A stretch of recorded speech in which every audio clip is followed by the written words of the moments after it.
Sometimes it takes just a single inspirational thought to massively impact your life. And today I wanted to share several of these life lessons and small little mindset changes that have helped me so much ever since I first learned them. And I hope it might do the same for you. I also briefly want to thank our friends over at Headspace for sponsoring today's video. Headspace is my favorite meditation app, but we're going to chat more about them a little bit later. For now, grab a drink, get cozy, and let's get started.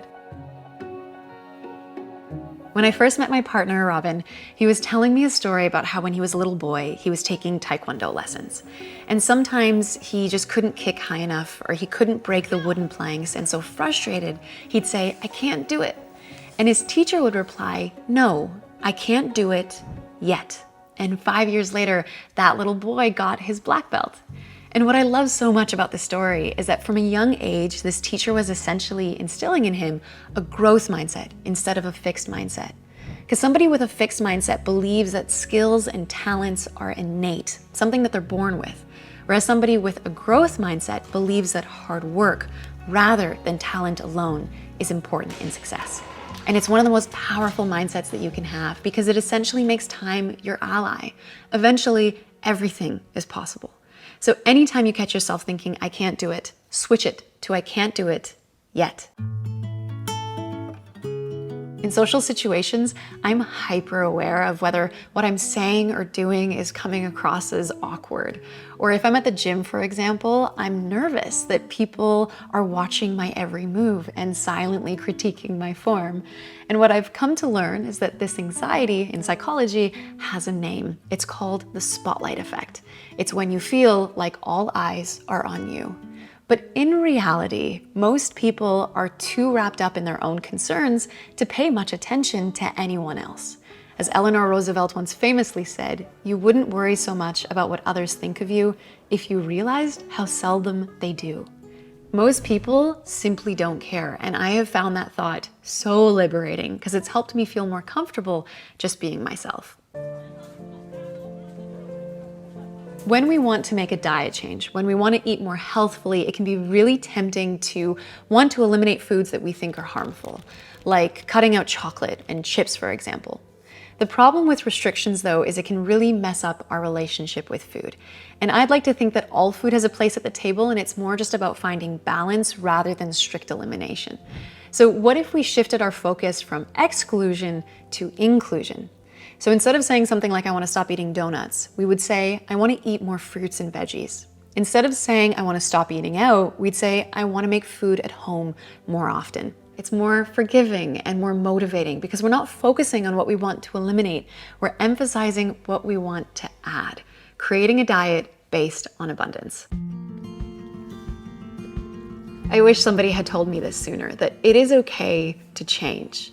When I was in university and I had to change my major, or later in life when I completely changed career paths, I was consumed with this fear that I was just throwing away all of this time and effort that I had invested, and I was so embarrassed to admit to other people that I had changed my mind again. And it just felt like everybody else had their path figured out, and my uncertainty just felt like a personal failure. And the same fear even gripped me when I decided to go plant-based. I was hesitant to share the news with other people because I didn't know what they were gonna think. But what I've come to learn is that change is not something to be ashamed of. It's actually incredibly inspiring because it's a sign that you're listening to your inner voice and you're evolving into the person you're meant to become. But most importantly, be patient with yourself when you're journeying to a place you've never been before. My sister once told me, "How you brush your teeth is how you do everything." And literally the night before, I was thinking to myself, "Oh my gosh, I'm so restless when I'm brushing my teeth. I just want it to be over with as quickly as possible so I can move on to the next thing." And this kind of restlessness also spills over to other areas of my life. Like I am always rushing when I'm walking or rushing when I'm doing the dishes. And I think that's exactly what my sister was trying to tell me, that the way you do one thing is the way you do everything. If we're always feeling like we're in a hurry, if we're always feeling like we need to do more, our entire life starts to feel frazzled, overwhelming, and anxiety-inducing. And so the only antidote, I think, is to learn to slow down. But it's not just as easy as wanting to slow down, right? Because it takes practice, especially if we're used to rushing through life all the time. And this is where Headspace has made the biggest difference in my life. So Headspace is a mindfulness app that helps you find calm and clarity. And if we're talking just a few life lessons in this video, consider Headspace to have hundreds of life lessons packed into it. It has helped me learn to slow down. It's helped me learn to let go of things I can't control and to just embrace whatever situation I'm in.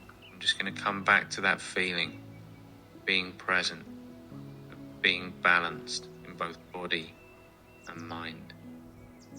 So within the app, you're going to find everything from mindfulness walks to becoming a more mindful eater to meditations that are specifically designed to help you unwind and enjoy a better night's sleep. And Headspace has been gracious enough to offer to our audience an exclusive 40% discount on their subscription. So if you want to snatch it up, it's just for a limited time, this offer. You can scan this QR code right here or check out the link I'll leave for you in the description box below. I have been using Headspace for nearly a decade now, and it has changed my life. So I'm really excited for you to try it out too. If you're consistently falling short of meeting your goals, the problem might not be you, but how you're setting up the goals. So let me explain. If you're somebody who's always feeling like, I want to get an A on my exam, or I want to win first place, or I want to reach 10,000 views on my video, these things can seem like great targets, but they're based on outcomes. Outcomes you can't fully control. And so if you don't hit the targets, it can start to feel really discouraging. So see if you can instead shift your focus from end results to actions that you can control instead. So for example, instead of saying, I want to reach 10,000 views on my video, you can commit to producing 2 videos a week, or commit to training 3 days a week, or studying a couple hours every night. With these goals, we're focused on inputs, actionable and measurable goals that we can achieve. And when we focus on what we can control, the results often just take care of themselves. Imagine having everything you've ever wanted in your life right now. But would it even be possible, given that we have so many conflicting desires? Like, we dream of traveling the world, but we also crave the stability of a permanent home. Or maybe we dream of starting a family, but at the same time, we cherish our independence. Like, I remember a few years ago, I was video chatting with my mom and I was telling her how homesick I was. On the one hand, I loved living in Europe and I was building this life with my partner and it was amazing, but at the same time, I so fiercely missed my family back home in Canada. And my mom said, you will have everything you've ever wanted in your life, just never all at the same time. And that grounded me. It helped me so much. It helped me realize that our dreams and our goals, they often unfold in stages. And while we might wish that everything happens all at once, there's a beauty in each dream materializing in its own time. When I was working as a dietitian and somebody would come to me and say, hey, I want to follow this specific diet, or I want to try this juice cleanse, or I want to eliminate this specific food, what do you think? My response was always, can you imagine sticking to this way of eating for the next 5 years? If the answer is no, it's probably not the best approach.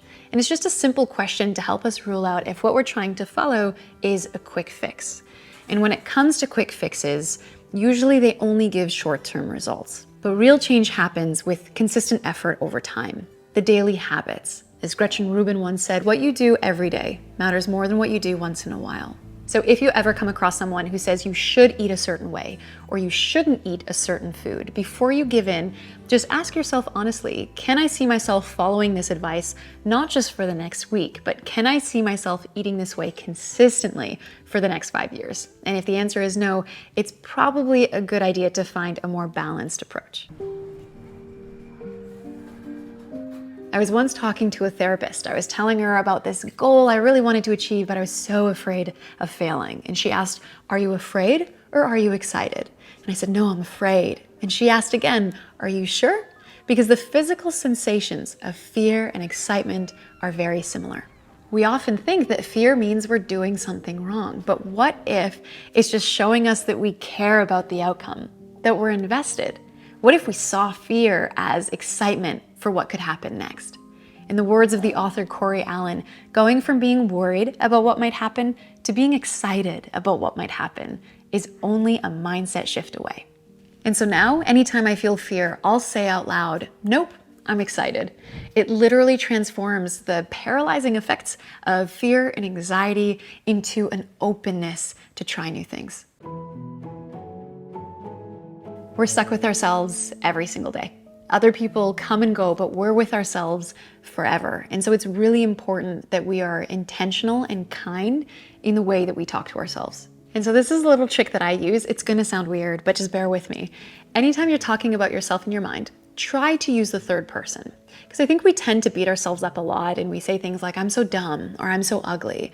But if we shift to third person instead and say, Sadia's so dumb, she's so ugly, it kind of sits weird because we're not used to talking about other people like that, hopefully. But we will talk about ourselves like that. And so when we switch to third person, I find that we tend to soften our words.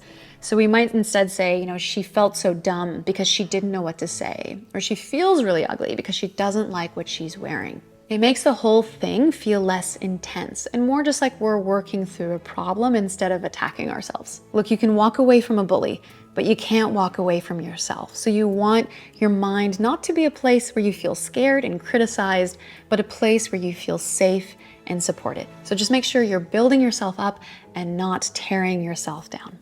But now for the best part, I am so curious to know if there are any thoughts, life lessons, quotes that you've learned that have helped to improve your life. If you're willing to share it, I think everybody's gonna love just going through the comments and absorbing all of the wisdom that's down there. I know I'm looking forward to it, so I'll see you in the comments.